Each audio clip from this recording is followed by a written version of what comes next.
Hey everyone, Peter here from Team Sapiens. I just got home from filming another video on low back pain, and I realized I left out some important components.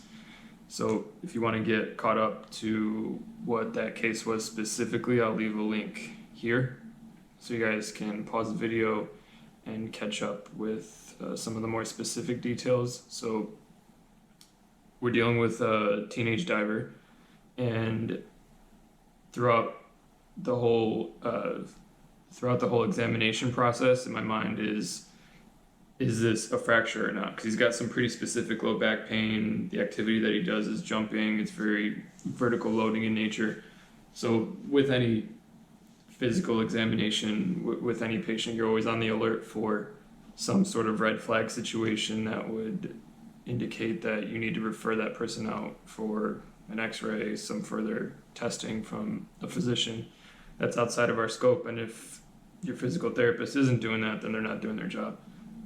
So that's another component where I think PTs provide a lot of value, is we're trained to recognize situations that are outside of our scope and that need either additional or further care higher up the chain that we're not trained to do, which is very important, because going to, let's say, a personal trainer, they might be able to train you on exercises, maybe even better than some physical therapists, but they may not necessarily recognize a situation that's a red flag situation where movement and exercise may not be appropriate.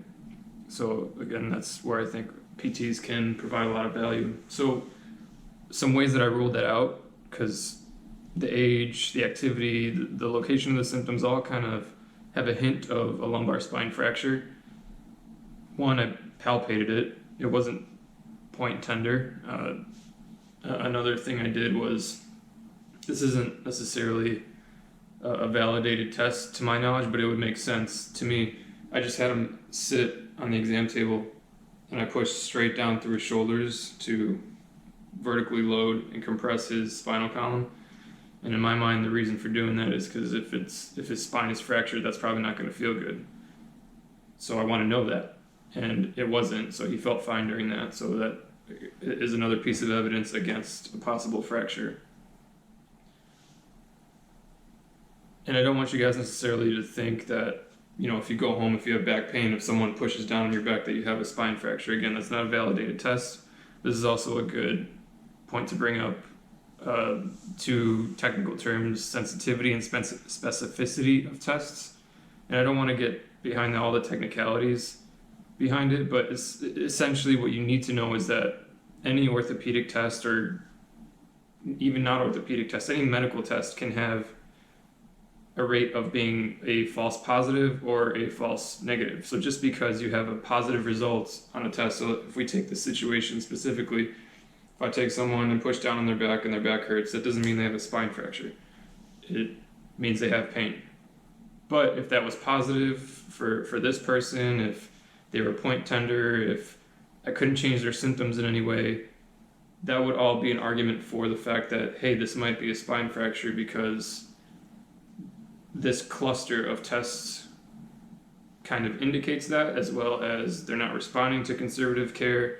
Their activity and their age and all these other factors kind of smell like a spine fracture. So I just wanted to follow up and add that in, because I think those were important components of the exam that I kind of glossed over and forgot to talk about, but also provide a lot of value because I was able to reassure this patient that there wasn't anything catastrophic going on, which I think is very valuable a lot of the time as well, just to know that you're going to be okay even though that you're in pain. So I hope that you guys learned something from that. It was a learning experience for me during that session, which is why I wanted to share it. I thought it was really interesting. So take care until next time. See you later.